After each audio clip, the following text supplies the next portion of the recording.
చంద్రబాబు దెబ్బకి మాజీ CM Jagan arrest అయ్యారట. Chandrababu నాయుడుకి సంబంధించిన విషయంలో జగన్మోహన్ రెడ్డి చేసిన ప్రయత్నాలు అంతా తెలిసిందే.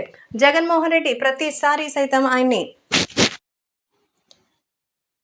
చంద్రబాబు నాయుడికి సంబంధించి గతంలో జగన్మోహన్ రెడ్డి పెట్టిన ఇబ్బందులు అన్ని ఇన్ని కావు.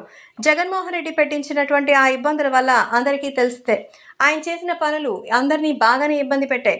రాజకీయంగాను సినిమా పరంగాను చంద్రబాబు నాయుడు ఎన్ని రకాలుగా అయితే జగన్మోహన్ రెడ్డిని ఎన్ని రిక్వెస్ట్లు చేసినా అసలు జగన్మోహన్ రెడ్డి తగ్గనే లేదు. దీంతో జగన్మోహన్ రెడ్డి 5 ఏళ్ల పరిపాలనపై జనం విసిగెత్తిపోయారు. చంద్రబాబుని అఖండ మెజారిటీతో గెలిపించారు. సో మొత్తానికి చంద్రబాబుని లాస్ట్ టైం అరెస్ట్ చేయించి 53 రోజుల పాటు జైల్లో ఉంచారు. జగన్మోహన్ రెడ్డి చేసిన పనికి చంద్రబాబు వ్యక్తిగతంగా చాలా ఒంటరిగా మారిపోయారు. ఈ నేపథ్యంలో పవన్ కళ్యాణ్ ఇచ్చిన పుషప్తో ఏకంగా చంద్రబాబు సీఎంగా మారిన నేపథ్యంలో రిట్టాటి తీసుకోబోతున్నారు.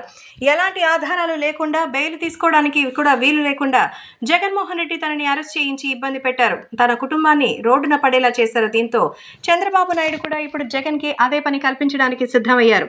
జగన్మోహన్ రెడ్డి ఆల్రెడీ బెయిల్ మీద దాదాపు 10 సంవత్సరాలుగా ఉన్నారు. కాబట్టి ఆయన్ని మళ్లీ తిరిగి జైలుకు పంపించడమే లక్ష్యంగా చంద్రబాబు పెట్టుకున్నారు. అక్రమాస్తుల కేసులో పాత కేసులన్నీ కూడా తిరగతోడుతున్నారట చంద్రబాబు నాయుడు. ఈ విషయంలో ఖచ్చితంగా ఏదైనా ఒక్కటైనా సరే దొరికితే మళ్ళీ కూడా జగన్మోహన్ రెడ్డి జైలుకి వెళ్ళడం గ్యారంటీ. ఆల్రెడీ జైలుకి వెళ్ళొచ్చినటువంటి ఆయన ప్రస్తుతం బెయిల్పై ఉన్న నేపథ్యంలో సీఎం కూడా కాకపోవడం వల్ల ఖచ్చితంగా వెళ్లాల్సిన అవసరం వస్తుందని జగన్ కూడా అదే భయంతో ఉన్నారట.